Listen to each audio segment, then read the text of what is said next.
Yes. Yes, I consider myself very happy, and I've done that many times in my life.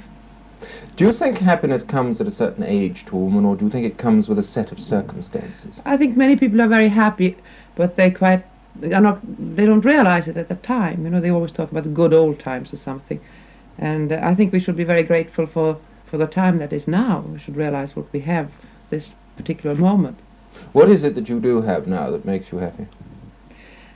I have my children, and they're well. You see, I consider good health very important in life. And I have a husband whom I love and who loves me, and I have a happy home. And I live where I want to live, which is in France and in Sweden. And I have work. Why do you live in France? Oh, I like that very much. I don't know. When I was very younger in Sweden, before I went to America, I always dreamt about coming to France to live. I don't know if it was because I was inspired by Joan of Arc, and I'd heard so much about La Douce France. But actually, it's been the country that I always longed to live in. And of course, it was a long road because I went from Sweden, America, Italy, but finally I came to France.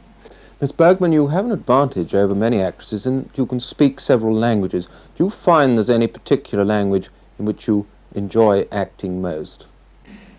English is the easiest. Of course, Swedish might be easy too, but I haven't done it for so long. Maybe I have an accent by now. But English is almost like my own language.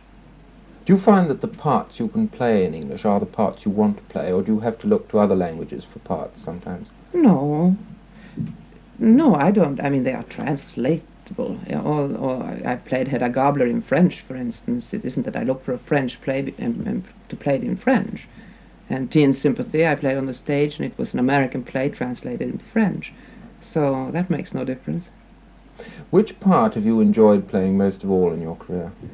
Well, there were many of them. You see, it's easier for me almost to tell you the parts I didn't like. Well, tell me that. I rather not. But Joan of Arc, as she has always meant very much for me, and I think that picture and the play and the oratorium that I did, and I also did it here in London many years ago, that meant very much for me. And then I must say that Gaslight, For Whom the Bell Tolls, and Anastasia, Saratoga. Well, I don't know. There are so many of them that I don't know. Now It's, that you can choose practically any part you like, is there any part you particularly want to play? I look particularly now for something that's amusing because I feel that we need to make people laugh.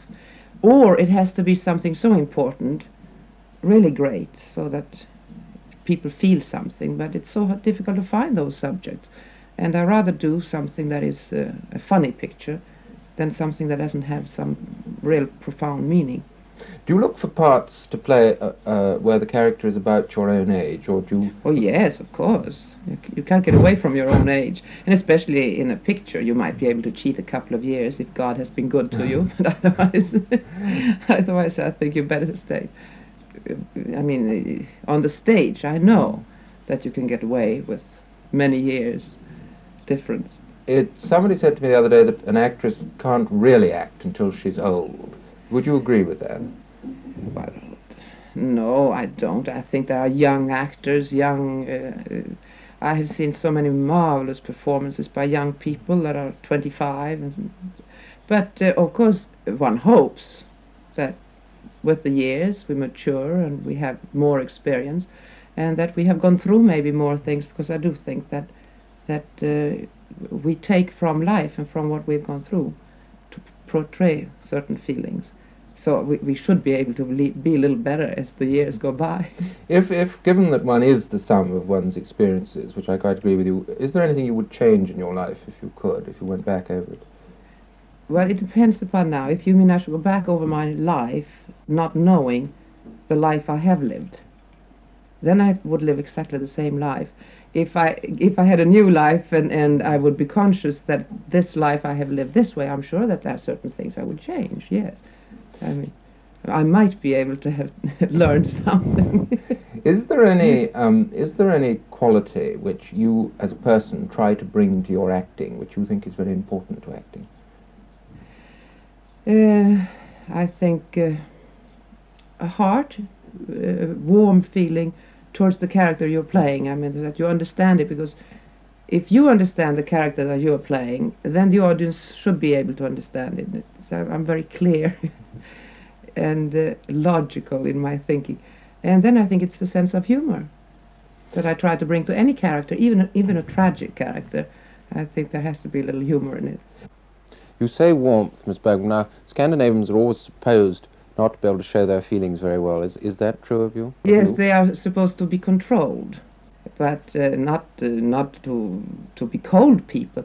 They seem cold maybe because we are not easily excited. We don't get into temperamental fits. We are taught as children not to show our feelings, and maybe in a way it's good, and in another way maybe it's not so good, because we also maybe don't always show a warm feeling towards a person. We're afraid to just lay ourselves bare, so there might be a lack of generosity.